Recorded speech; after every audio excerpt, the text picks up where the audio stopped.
何晏，过去至亲之人厌你、弃你、杀你，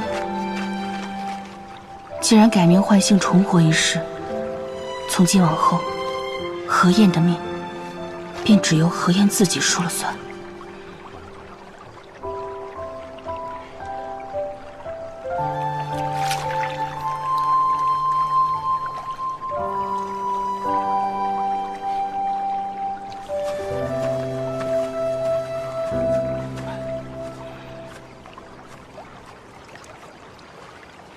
何兄，你这河灯也太丑了。贵在心意。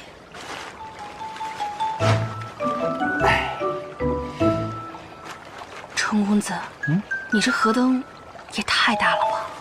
我放这个，不单单是给我们程家先祖的，也要捎上怀瑾的份儿，所以嘛，就要做得大一些。这两家人在一起呢，才热闹，不孤单。我舅祖母就最怕孤单了。萧夫人也过世了。是啊，舅祖父和舅祖母感情甚好。舅祖父离世后，舅祖母深受打击。待怀瑾护送舅祖父的灵柩回到家中后，他也便自尽了。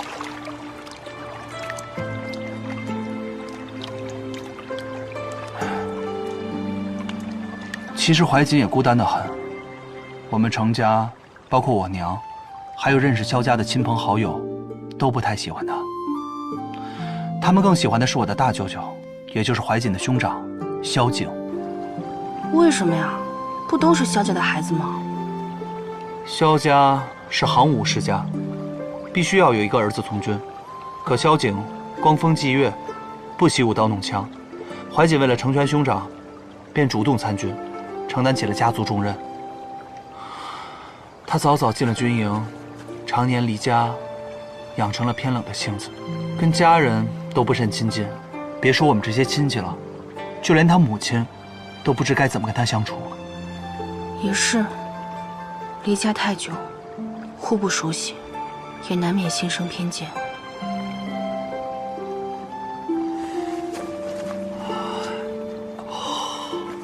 何兄，夜深了，那我先回营了。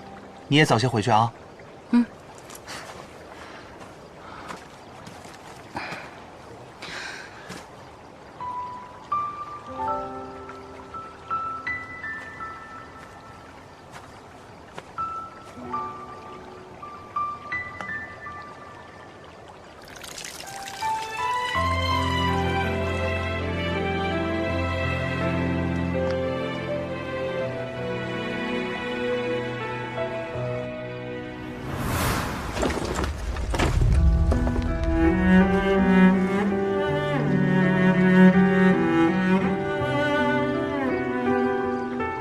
时逢间隙，不妨取糖一颗，以甘甜之味告心自语。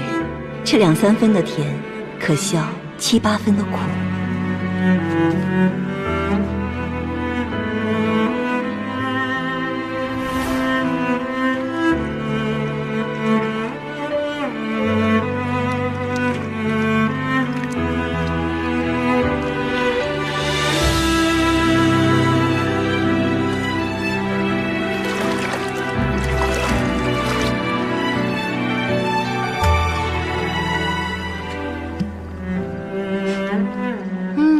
上好的桂花酿，听闻京中很受夫人和小姐们的喜爱。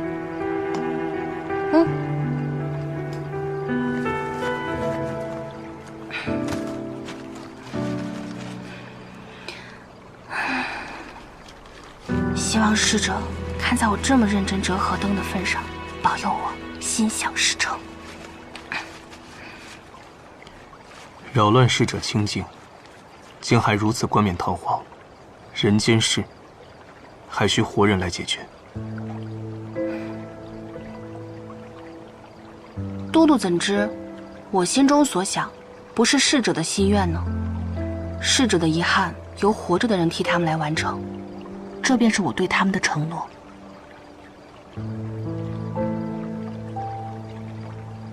想折？那我分你一些吧，算是报答你那日救我之恩。不必。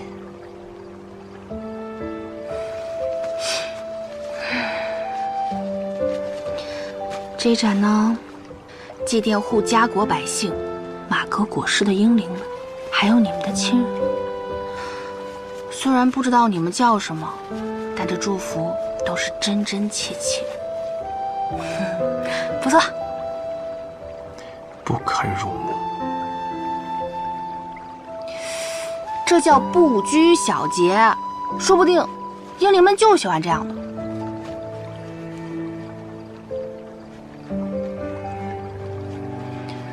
都督嫌我折得丑，自己又不折，只会纸上谈兵，挑三拣四。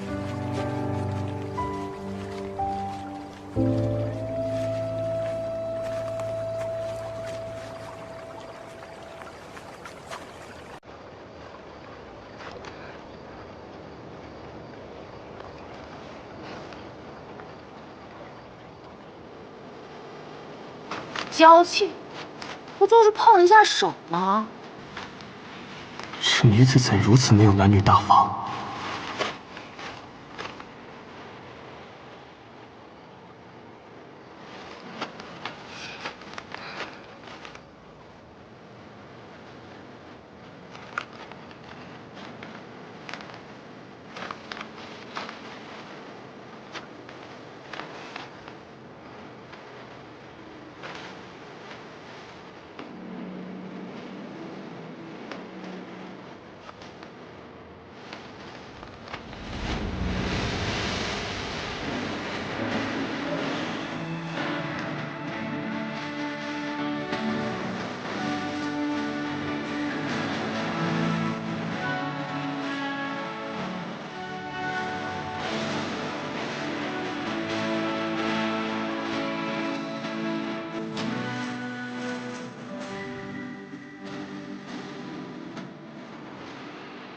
大功告成，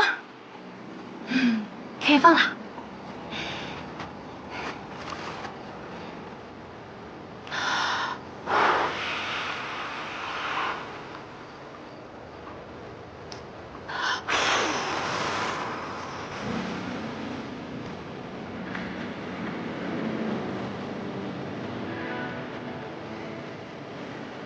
还不快些！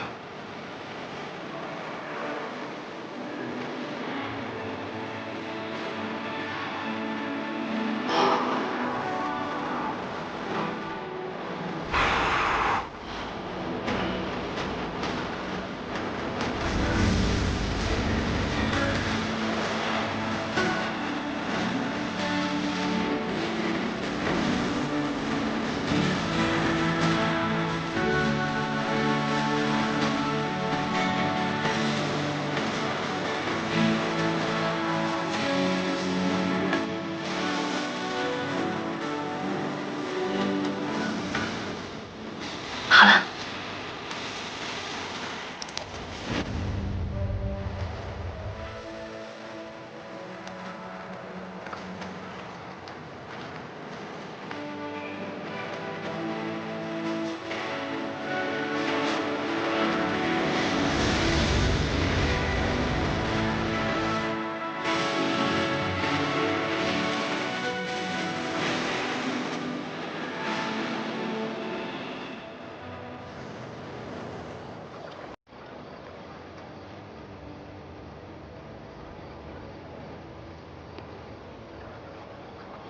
欲民似亲时，不知亡者何会于生者？共赏此时明月。会的。